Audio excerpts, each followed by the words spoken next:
Companies make millions of dollars by enabling people to track this cycle. And now, thanks to this lesson, you can make a few points on your MCAT for it. My name is Alex. Welcome to this high-yield science lesson on the menstrual cycle. After this lesson, you'll know the 5 hormones involved in the hypothalamus-pituitary-ovarian axis. In addition, you'll know the crucial feedback mechanisms that estrogen exerts during the menstrual cycle and how those change from the earlier stages of the follicular phase to the later ones. Take a few seconds to read this question stem now. In the stem, we're introduced to a certain drug called Clomid, and we're told that it's helpful in inducing ovulation. We're also given some background and told that usually women with chronic anovulation have low levels of FSH and LH, and finally, that Clomid acts by blocking estrogen receptors within the hypothalamus and pituitary. So our job here is fairly straightforward. It's to find why blocking estrogen receptors between days 5 to 9 specifically is useful in inducing ovulation. Okay, so first off, we have a lot of feedback mechanisms in the menstrual cycle, and we have all these different phases and all of these different effects to consider.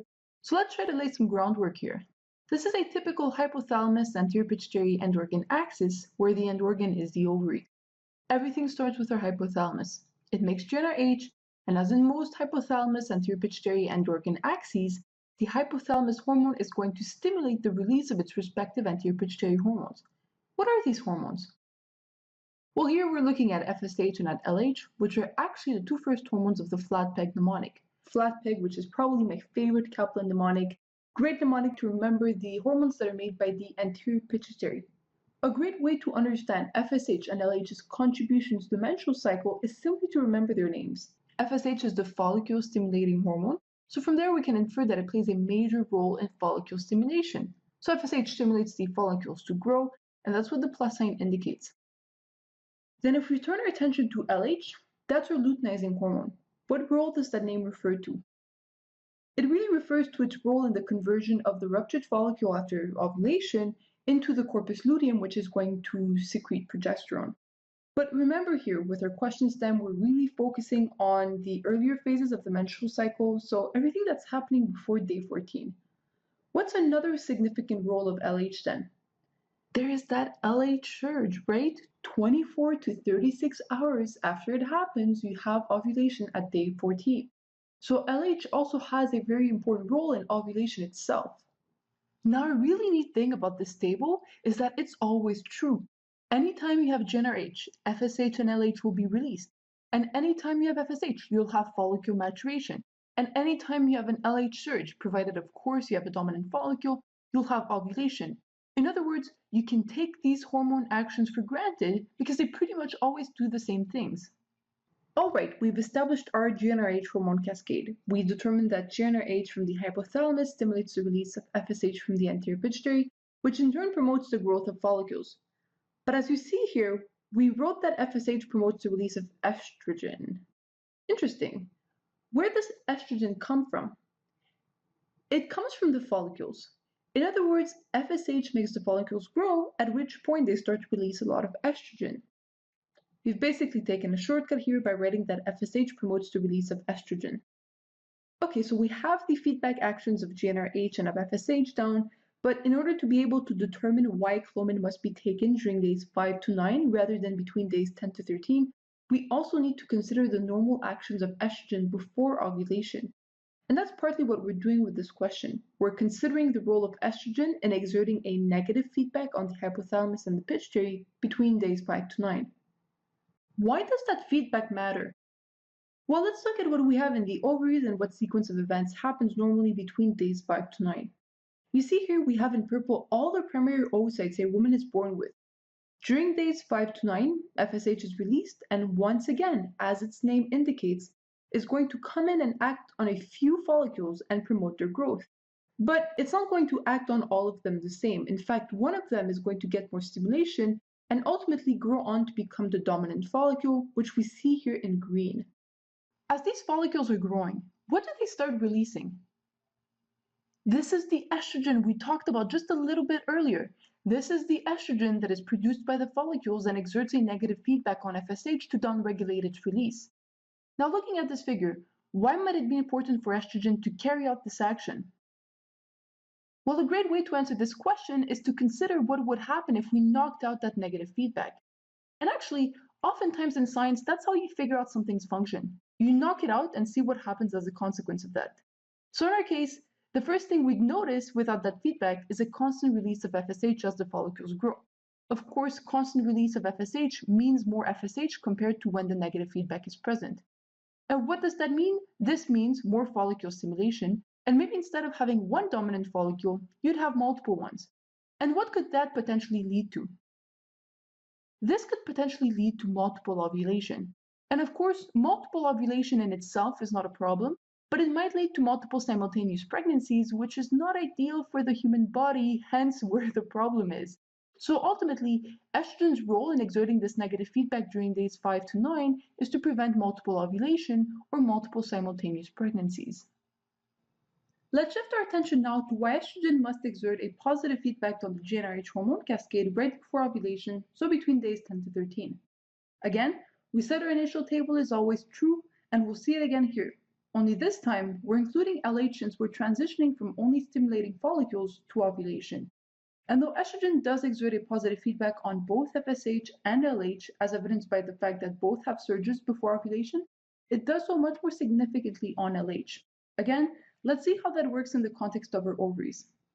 We're literally just picking this right back up from a previous question prompt. We see here we have all our primary oocytes in purple, some of which have grown a little bit thanks to FSH, and our big green dominant follicle.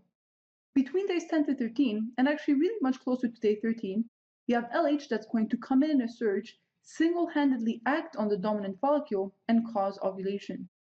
What's ovulation? You have rupture of the follicle, which is going to go on to become the corpus luteum. The corpus luteum's purpose is to make progesterone to keep the uterine wall thick. And so progesterone is our fifth important hormone of the menstrual cycle. The secondary oocyte is going to make its way to the fallopian tubule where it's patiently going to await fertilization. Again, we look at this and we see that estrogen here exerts a positive feedback. What does estrogen promote by exerting that feedback?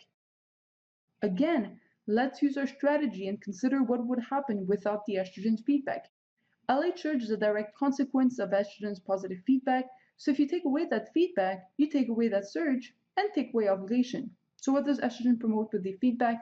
Ovulation. Let's finally tie this all together and see why Clomid should be taken between days 5 to 9 rather than between days 10 to 13. The first thing here is to recall how Clomid works. The question stem indicates that it works by blocking estrogen receptors within the hypothalamus and the pituitary. What does that mean in terms of how it affects estrogen feedback? Any hormone exerts its feedback through its receptors. So if its receptors are blocked, the hormone won't be able to exert its feedback in that particular area. This means Clomid essentially works by shutting off estrogen feedback. Let's consider what happens if we knock out feedback between days 5 to 9 and between days 10 to 13. Hey, wait a minute, didn't we already consider that earlier on? We sure did. In fact, we used that exact approach to understand why estrogen's feedback were important in the different phases of the menstrual cycle. During days 5 to 9, when we knocked out estrogen feedback in a normal individual, we saw that that could potentially lead to multiple ovulation. But for a woman who's unable to ovulate in the first place, Clomid is really ideal, and instead of leading to multiple ovulation, might even just lead to a single ovulation. Now let's contrast this with what would happen if we blocked estrogen feedback between days 10 to 13. We established earlier that estrogen's positive feedback is key for ovulation. So if Clomid were to be taken in that day range, that would be really counterproductive in that it would block any hopes for ovulation by directly blocking estrogen positive feedback and indirectly blocking the LH surge necessary for ovulation. Before we wrap up, I'm curious to know whether at any point in this lesson you wondered, okay, this sounds good. At some point, estrogen has some negative feedback, and at some other point, it has a positive feedback. But how can this be? Well, let's think about this. We said that all follicles make estrogen, and as they grow, they make more of it. Based on this, how do the levels of estrogen compare from days 5 to 9 versus days 10 to 13? There's going to be much more of it during days 10 to 13 because that's when our follicles are as grown as they're ever going to be. So in the brain, there's a concentration threshold past which estrogen exerts a positive feedback.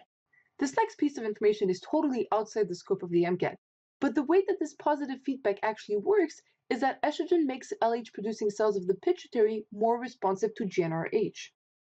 In other words, it's really the concentration of estrogen that allows for the flip between negative and positive feedback. And I don't know about you, but I think the concept of concentration threshold here is just brilliant.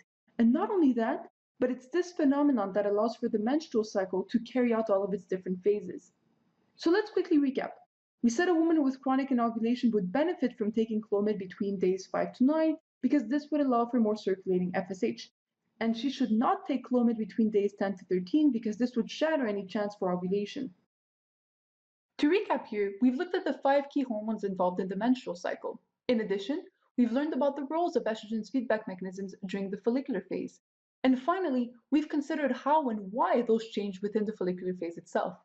I truly hope you enjoyed this lesson. If you felt at any moment a light bulb go on, make sure to solidify your newfound knowledge by practicing these concepts so that they remain until test day. Good luck.